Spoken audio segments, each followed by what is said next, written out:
자, 오늘은 본문 이사야 51장 1절부터 3절 말씀을 가지고 2019년의 반성이라는 제목으로 함께 하나님의 은혜를 나누고자 합니다. 지난 11월 2일날 복지TV 주최로 나눔과 배려 복지 대상 시상식이 국회 헌정기념관 강당에서 있었는데, 제가 생명나눔 부문 대상으로 보건복지부 장관상을 수상을 했습니다. 제가 그동안 장기기증에 앞장서고 또 헌혈에 앞장서고 해서 수차례 표창을 받았습니다만, 또 이렇게 새로운 단체를 통해서 또 상을 받게 되었습니다. 하여튼 상을 주는 단체에서는 그래도 이 생명 나눔 부분에 표대철 목사가 뭔가 빛냈다 이렇게 생각해서 상을 준 걸로 알고 있는데, 이때 생각난 것이 바로 우리 주양교회 성도들도 2019년도에 우리 주양교회를 빛낸 성도들이 과연 누가 있을까 이렇게 한번 생각을 해봤습니다. 정말 여러분들, 이 자리에 계신 여러분들, 또 이 자리에 함께하지 못한 성도들도 내가 과연 2019년도 주양교회를 빛낸 성도다 이렇게 자부를 할 수가 있을까? 빛낸 성도라 그러면 더 열심히 잘하시면 되는 거고, 혹시 나는 2019년에 주양교회를 위해서, 하나님을 위해서 빛낸 게 없다, 빛을 발한 게 없다 이렇게 생각하시는 분이 계시면 어떻게 해요? 내년에 2020년도에 반드시 주양교회를 빛내고 하나님을 빛내는 그런 성도들이 되기를 부탁드립니다. 이스라엘의 경건한 왕이었던 다윗은 매일 자신을 돌아보면서 하나님의 음성을 들었습니다. 다윗은 시편 4편 4절에 너희는 떨며 범죄치 말지어다, 자리에 누워 심중에 말하고 잠잠할지어다 라고 했습니다. 이 얘기는 매일 밤 잠자리에 들 때에 내가 오늘 하루를 어떻게 살았는지 하나님 앞에서 점검하였던 것입니다. 지난 한 해 동안 우리는 어떻게 살았습니까? 이제 한 해를 마감하면서 공연히 들뜨는 것이 아니라 하나님 앞에서 자신을 되돌아봐야 할 것입니다. 오늘의 본문 말씀은 선지자 이사야를 통해서 이스라엘 백성들에게 자신을 성찰하도록 요구하는 말씀입니다. 의를 따르며 여호와를 찾아 구하는 너희는 나를 들을지어다. 너희를 떠낸 반석과 너희를 파낸 우묵한 구덩이를 생각하여 보라 그랬습니다. 이 말은 채석장에서 돌을 떠내서 그것들로 다듬고 깎아 작품을 만듭니다. 그런데 그 돌은 훌륭한 작품으로 변했지만 그 돌이 있었던 자리, 돌을 떠낸 그 자리는 어떻게 남아있어요? 우묵한 구덩이로 남아있다는 것입니다. 보기는 흉하지만 틀림없이 그 작품을 떠낸 자리입니다. 하나님께서는 오늘 우리에게 자신의 과거를 돌아보라고 하십니다. 우묵한 구덩이를 생각해 보라고 하십니다. 내가 지금 하나님 앞에 칭찬받을 만하고 상 받을 만하고 그런 성도가 되었지만은 내 과거를 되돌아보면 돌을 떠낸 자리와 같이 구덩이가 남아있다는 거죠. 그 구덩이를 다른 흙으로 메꾸든 뭘로 메꾸든 메꿀 수는 있겠죠. 그러나 그 흔적은 계속해서 남아있는 것입니다. 미국의 석유저별 록펠러가 100만 평 대지에 12개 대학을 세워 미국 사회에 헌납을 했습니다. 그 대학 중에 하나가 시카고 대학인데, 시카고 대학은 설립 100년 동안 노벨상 수상자를 52명이나 배출했어요. 그리고 그 노벨상을 수상한 교수가 29명이나 재직하는 훌륭한 대학이었습니다. 그 록펠러는 시카고 대학을 비롯해서 12개 종합대학과 4,928개 교회를 지어서 하나님께 바쳤습니다. 이 모든 일을요 11조만으로 이루었다고 하니 이 록펠러가 소유했던 부가, 돈이 어느 정도였는지 짐작할 만합니다. 한 번은 교회에 참석한 그에게 기자가 물었습니다. 당신은 26년 동안 세계 제일의 부를 누리는데 그 비결이 무엇입니까? 록펠러가 대답합니다. 나는 어머니로부터 엄청난 유산을 물려받았습니다. 기자가 깜짝 놀랍니다. 엄청난 유산? 엄청난 돈을 받았나? 아닙니다. 첫째, 어머니로부터 물려받은 유산 10가지가 있는데 첫째, 하나님을 친아버지로 섬겨라. 둘째, 목사님을 하나님 다음으로 섬겨라. 셋째, 주일 예배는 본교에서 드려라. 넷째, 오른쪽 주머니는 항상 11조 주머니로 해라. 다섯째, 아무도 원수를 만들지 말아라. 여섯째, 아침에 목표를 세우고 기도하라. 일곱째, 잠자리에 들기 전에 하루를 반성하고 기도하라. 여덟째, 아침에 꼭 하나님의 말씀을 읽어라. 아홉째, 남을 힘껏 도우라. 열째, 예배 시간에 맨 앞자리에 앉아라. 제가 부자가 될 수 있었던 비결은 어머니가 유형의 재산보다는 저에게 더 풍부한 믿음의 재산을 물려주심으로써 무한한 가능성의 세계를 열어주었기 때문입니다. 이렇게 록펠러가 고백을 했습니다. 사랑하는 성도 여러분들, 세상에 돈, 명예, 권력 이런 것들은 있다가도 없어져요. 그러나 하나님과 함께하는 하나님의 도우심, 이거는 영원한 것입니다. 없어지는 게 아닙니다. 그래서 우리는 돈 편에 서고 명예 편에 서고 권력 편에 서는 것보다 누구 편에 서야 된다고요? 하나님 편에 서기만 하면 하나님께서 모든 것을 채워주신다는 거죠. 그렇다고 다 뭐 록펠러처럼 부자를 만들어 주시는 건 아니에요. 다 록펠러처럼 부자면 또 상막할 수도 있을 것 같아요. 기도를 부자가 돼서도 기도를 하면 좋은데 성경 말씀처럼 부자가 천국 가기가 너무너무 힘들다 그랬어요. 낙타가 바를 길을 통과하기보다 힘들다 그랬어요. 그런데 록펠러 같은 부자도 있기는 해요. 그러나 대부분의 사람들은 돈이 많아지면 그 돈 쓰고 돈 관리하니라고 하나님을 멀리하게 되는 거예요. 세상 사람들 대부분은 권력을 가지게 되면 그 권력을 지키고 그 권력을 가지고 어떻게 사람들을 좌지우지할지 이거 생각하니라고 하나님을 멀리하게 된다는 거죠. 세상에서 명예를 얻게 되면 대부분의 사람들은 그 명예를 지키기 위해서 사람들에게 목에 힘주고 우쭐하기 위해서 하나님을 멀리하는 적이 더 많다고 합니다. 그래서 하나님을 사랑하는 자들이 옛날부터 어떤 사람들이었어요? 남의 종으로 다고 집에서 핍박받는 며느리라든지 남편에게 구박받는 부인이라든지 이렇게 힘없고 소외다고 비천한 이러한 분들이 하나님 앞에 나왔다는 거죠. 그래서 우리는 2019년도에 뭘 반성을 해야 되느냐? 부끄러운 과거의 흔적을 돌아봐야 됩니다.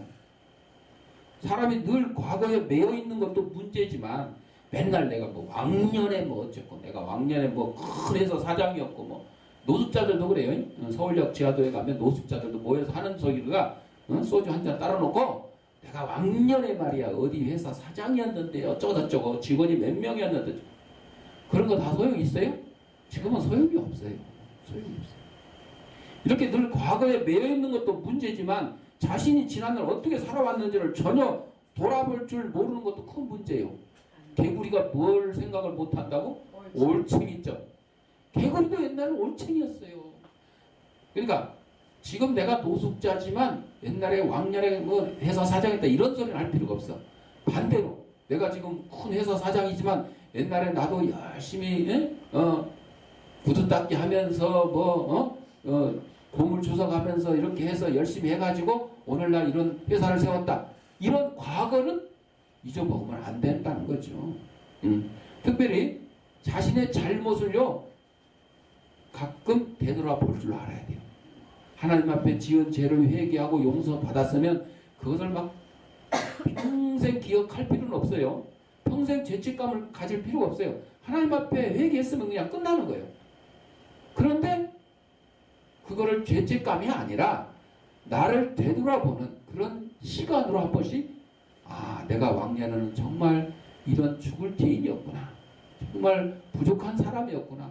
내가 옛날에는 정말 어린아이와 같았구나. 이런 생각은 또 해볼 필요가 있다는 거죠. 그래서 사도 바울은 종종 자신을 돌봤어요. 나는 교회를 핍박하던 자요 죄인 중에 개수였다. 나는 팔싹동이처럼 모자라는 인간이요 지극히 작고 초라한 인간이었다고 고백을 해요. 사도 바울이 어떤 사람이에요? 신약 성경을 13권이나 쓰고 예수님의 살아있을 때의 제자는 아니었지만은 그러나 밤에서 도상에서 예수님이 사도 바울을 직접 불러서 너는 이방인을 위한 전도자로 세우겠다고 예수님께서 말씀해 주셨잖아요.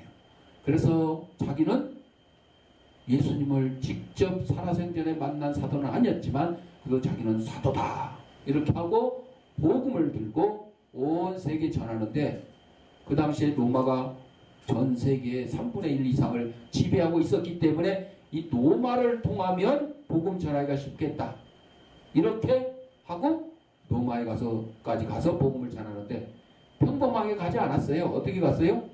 죄인으로요 감옥에 끌려갔어요. 로마 감옥에 끌려가가지고 복음을 전했던 거예요. 그러니까 복음을 전하는 방법은 감옥에 있든지 거기 유명한 사람으로 대사로 이렇게 초청을 받았든지 오늘날 운동 잘하는 선수로 초청을 받았든지 어떤 방법으로든지 하나님의 복음을 전하는 일에 열심을 내었다는 거죠. 사도 바울. 그런 훌륭한 사도 바울이었지만은 종종 자신이 과거에 예수님을 핍박하고 예수님 믿는 사람을 잡아 가두고 이런 일들을 회상을 하는 거예요. 왜 회상을 해요? 더 열심히 잘하려고 회상을 하는 거예요. 예? 오늘 본문 1절에 너희를 떠내 반석을 생각하라고 했습니다. 반석은 모양도 없고 개성도 없고 그저 평범한 돌판입니다. 그리고 깊이 패인 구덩이는 무엇으로도 메꿀 수 없는 어두운 과거입니다. 자기 자신을 알아야 된다는 것입니다. 평범한 돌, 그 반석을 하나님이 데려다가 예쁜 작품으로 만들었다는 거예요. 목사님으로도 만들고 장로님으로도 만들고 집사님으로도 만들고 권사님으로 만들고 훌륭한 성도로 만들어 줬다는 거죠. 그렇지만 내가 있었던 그 과거의 그 자리는 어두운 과거, 잘못된 과거를 우리는 기억을 해야 된다는 거죠. 미국의 유명한 여류작가 펄벅이 중국 대륙을 무대로 소설 대지를 써서 날 봐 고개 들고 핸드폰 한쪽으로 튀어놓고 소설 대지를 써서 잘 알려져 있죠. 여기에 등장하는 주인공 왕룡은 자기가 어떻게 굶주리며 살았던 존재임을 생각지를 못하고 개구리가 올챙이 짝을 생각지를 못하고 그리고 살았어요. 바로 우리도 자기가 알지 못하는 사이에 주님의 사랑을 배반하고 눈을 세상에 돌리지는 않았습니까? 하나님이 주신 사랑을 감사할 줄 모르고 오히려 그 사랑을 세상의 눈을 돌려가지고 세상의 즐거움에 세상의 유혹에 넘어가고 있다 이거죠. 우리는 지난 한 해 동안 세상과 교회를 비판하고 주님을 원망하지는 않았습니까? 다 누구 때문에 내 잘못은 생각하냐 하고 다 누구 때문에 이렇다 남 핑계대고 심지어는 하나님 때문에 하나님이 나에게 어떻게 이럴 수가 있나요 하고 하나님을 원망하는 때도 있었습니다. 우리 한 해를 마무리하면서 철저히 자신의 모습을 하나님 앞에 아뢰고 회개할 줄 아는 성도들이 되어야 될 것입니다. 잘못된 것이 있으면 하나님 앞에 회개를 해야 됩니다. 도산 안창호 선생이 미국에서 국민의 중앙 총회장의 직책으로 여러 지방을 순회하던 중에 기차를 타려고 정거장에 나왔을 때 한 간부가 말하기를 이번 여행에 경비가 모자라서 여기 미국에 살고 있는 한국 목사님의 신분증을 빌려왔습니다. 그러니까 목사인 척 행세를 하면 철도 운임을 할인받을 수 있습니다. 이렇게 간부가 이 얘기했어요. 도산 선생이 한참 생각하다가 입을 열었어요. 내가 이것을 사용하다 들키면 내 신용도 떨어지고 그 신분증을 빌려준 목사님의 신용도 떨어질 것입니다. 그렇게 할 수가 없으니 경비가 모자라면 다시 돌아가서 며칠 있으면서 경비를 더 장만을 해가지고 길을 떠나도록 합시다.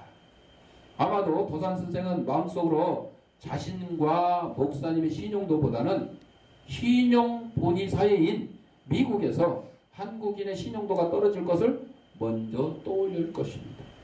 내 한 사람이 신용 떨어지는 게 문제가 아니고 내가 한국 사람인데 한국인들은 다 저렇구나, 더 저렇게 사기치고 거짓 행동하는구나, 이런 소리를 들으면 안 된다, 이랬다는 거죠. 오늘날 각종 의혹이 난무하면서 도대체 어느 쪽 말이 옳은지 분간하기 어려울 때가 있어요. 1, 2년 지나면 밝혀질 일들에 대해서 누군가 분명히 거짓말을 하고 있어요. 난 모른다, 난 그런 일이 없다, 이런 일도 우리 뉴스에서 많이 보잖아요. 악한 자의 집은 망하겠고 정직한 자의 장막은 흥하리라는 잠언의 말씀과 함께 도산 선생은 뭐라 그랬냐? 꿈에 거짓말하였거든 깨어나서라도 반성하라 그랬어요. 아니, 꿈속에서 일어난 일을, 간혹 그런 일 있죠. 꿈을 꾸다 보면 뭐 악몽 같은 거 있죠. 악몽을 꾸다 보면 내가 나쁜 짓을 하는 경우도 있을 수 있고 뭐 거짓말하는 수도 있을 수가 있고, 혹은 가위 눌린다는 식으로 나쁜 놈들한테 쫓겨서 막 벼랑 끝에 몰려가는 길 없는 막다른 길에 공경에 처하는 그런 경우도 있을 수가 있겠죠. 좌우지간 꿈에라도 거짓말했으면 깨거든 반성해라. 도산 선생님이 이렇게 말했어요. 자, 우리는 2019년 반성하는데 두 번째로 하나님이 주신 복을 헤아릴 줄 알아야 된다.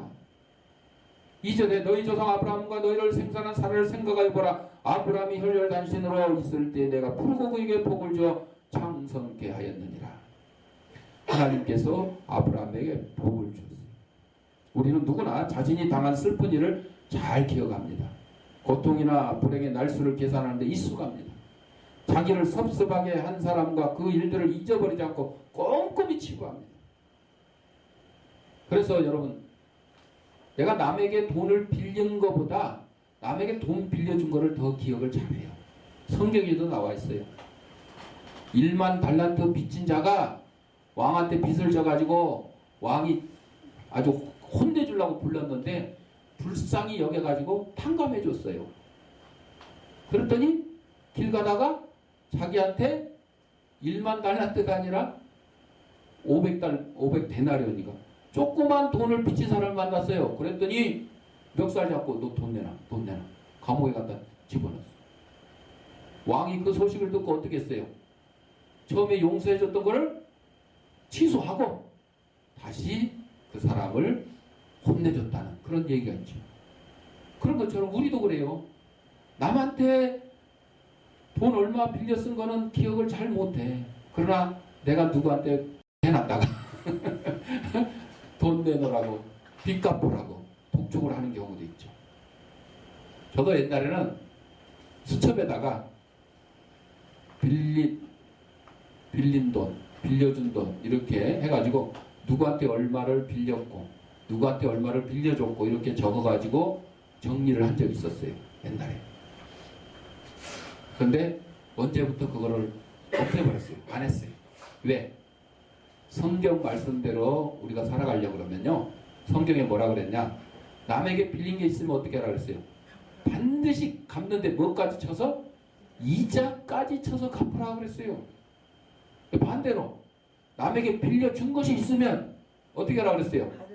받을 생각 말아라. 받을 생각 말아라. 여러분, 그러니까 남이 나한테 어렵다고 뭐 돈을 얼마 빌려가든 뭐 쌀을 한 대를 빌려가든 뭐 옷을 빌려가든 그 사람은 빌려가는 거지만 나는 어떻게 주라고요?